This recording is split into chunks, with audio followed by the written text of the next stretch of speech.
ഉത്കൃഷ്ടമാണ് മനുഷ്യജന്മം എന്നാണല്ലോ പറയണത്. അപ്പോൾ മരണശേഷം നമ്മൾ താഴോട്ട് പോവോ മേപ്പട്ടിക്ക് പോവോ അല്ല വീണ്ടും മനുഷ്യൻ തന്നെ ആവോ എന്നാണ് ചോദ്യം. ഹന്തതൈതം പ്രവക്ഷ്യാമി ഗുഹ്യം ബ്രഹ്മസനാതനം യഥാച മരണം പ്രാപ്യ ആത്മാ ഭവതി ഗൗതമ എന്നുള്ള മന്ത്രത്തിൽ ഈ ചോദ്യത്തിനാണ് മറുപടി പറഞ്ഞത്. ഹായ്, ഞാൻ എന്ന് പറഞ്ഞുതരാം. അന്തതൈതം പ്രവക്ഷ്യാമി ഗുഹ്യം ബ്രഹ്മസനാതനം, രഹസ്യമായിരിക്കുന്ന ശാശ്വത സത്യത്തെ ഞാൻ പറഞ്ഞുതരാം. യഥാർത്ഥ മരണം പ്രാപ്യ, മരണത്തെ പ്രാപിച്ചിട്ട് എന്താ യഥാഭവതി ഇത് ഹേ ഗൗതമ, ഹേ ഗൗതമ, മരണത്തോടുകൂടി എന്ത് സംഭവിക്കുമെന്ന് ഞാൻ പറഞ്ഞുതരാം എന്ന് ഒരു മുഖവുര പറഞ്ഞ ശേഷം ഈ ചോദ്യത്തിനുള്ള ഉത്തരം കഠോപനിഷത്ത് പറയുന്നത് ഇങ്ങനെയാണ്.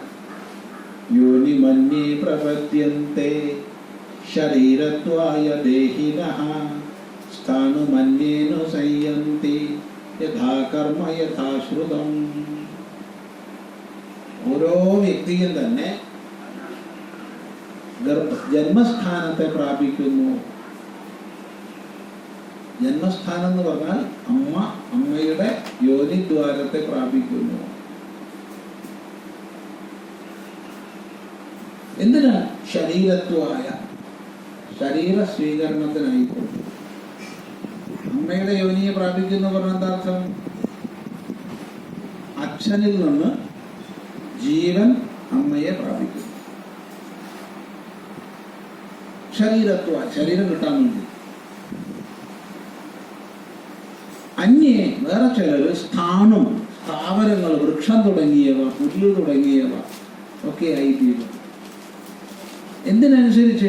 യഥാകർമ്മ യഥാശ്രുതം.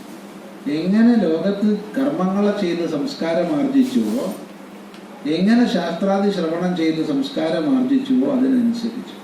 അതായത് ആകസ്മികമായി ഒന്നും സംഭവിക്കില്ല. ഈ ലോകത്തിൽ ആകസ്മികം എന്നൊന്നില്ല.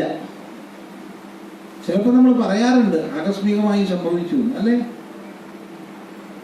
പറയാറുണ്ട്. എങ്ങനെ ആകസ്മികമായി സംഭവിച്ചു വെക്കുക? ആകസ്മികമൊന്നുമില്ല. ആകസ്മികമെന്ന് നമ്മൾ പറയുന്നത് കാരണം എന്തെന്ന് നമ്മൾ മനസ്സിലാക്കാതിരിക്കുമ്പോഴാണ്. ഈ കാര്യത്തിന്റെ കാരണം എന്താണ് എന്ന് നമുക്ക് മനസ്സിലാക്കാൻ കഴിയാതെ വരുമ്പോഴാണ് നമ്മൾ ആകസ്മികം എന്ന് പറയും. ആകസ്മികമായി 2 വാഹനങ്ങൾ കൂട്ടിയിടിച്ചു. ഒന്നുകിൽ മെക്കാനിക്കൽ പ്രശ്നം എന്തോ ഉണ്ട് ആ വാഹനത്തിൽ, അല്ലെങ്കിൽ നിയമം പാലിച്ചുകൊണ്ടുള്ള ഓടിക്കലല്ല, 2 പേരോ 2-ൽ-1 ചെയ്തു, അഥവാ അവരുടെ ശരീരത്തിന് എന്തോ തകരാറ് സംഭവിച്ചിരിക്കും. ഇതിൽ ഇറങ്ങിപ്പോവുക, ബോധക്ഷയം വരിക, അല്ലെങ്കിൽ നാട്ടുവർത്താനം പറഞ്ഞ് ശ്രദ്ധ വിട്ടുപോവുക, എന്തോ ചെയ്തിട്ട്.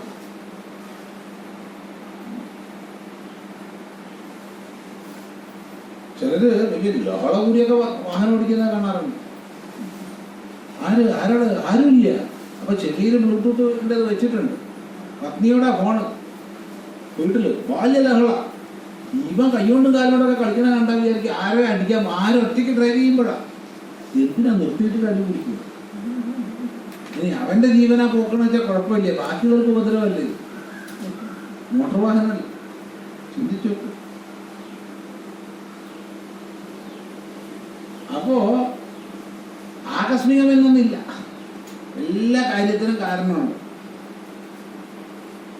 അപ്പോൾ ജന്മാന്തര പ്രാപ്തിക്ക് എന്താണ് കാരണം? അതാണ് പറയുന്നത് യഥാ കർമ്മ യഥാശ്രുതം. എങ്ങനെ കർമ്മങ്ങളെ ചെയ്ത് സംസ്കാരം ആർജിച്ചുവോ, എങ്ങനെ ശാസ്ത്രാദി ശ്രവണം ചെയ്ത് സംസ്കാരം ആർജിച്ചുവോ, നമ്മുടെ സംസ്കാരം അനുസരിച്ചാണ് ജന്മം ലഭിക്കുക. അപ്പൊ മനുഷ്യനാവണമെന്ന് ഒരു നിർബന്ധവും ഇല്ല.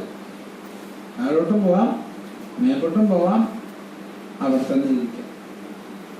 പുണ്യേന പുണ്യം പാപേന പാപം ഉഭാഭ്യാമേവ മനുഷ്യലോകം. പുണ്യം കൊണ്ട് പുണ്യലോകങ്ങൾ, തത്വവിജ്ഞാന ദശയിലേക്കോ അല്ലെങ്കിൽ ദേവാദി യോനികളിലേക്കൊക്കെ പോവാം. പാപേന പാപം, തിരിയ യോനികളിലേക്കൊക്കെ പോകാം.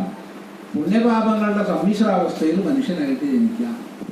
ഇതാണ് വേദം പറയുന്നത്. ഇപ്പൊ എല്ലാവരും വിശ്വസിച്ചോളണമെന്നില്ല. വേദം പറയുന്നത് ഇതാണ്. അത് പറയും. വേദം പറയുന്നത് ഇതാണ്. അത് യുക്തിയുമുണ്ട്, ശ്രുതിയുമുണ്ട്.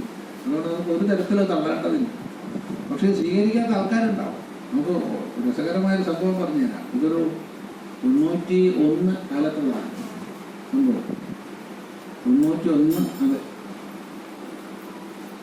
അപ്പോൾ അവിടെ കളത്തൂർ ഒരാളുണ്ടായിരുന്നു. അത് ഇപ്പോൾ ഇല്ല, മരിച്ചുപോയി.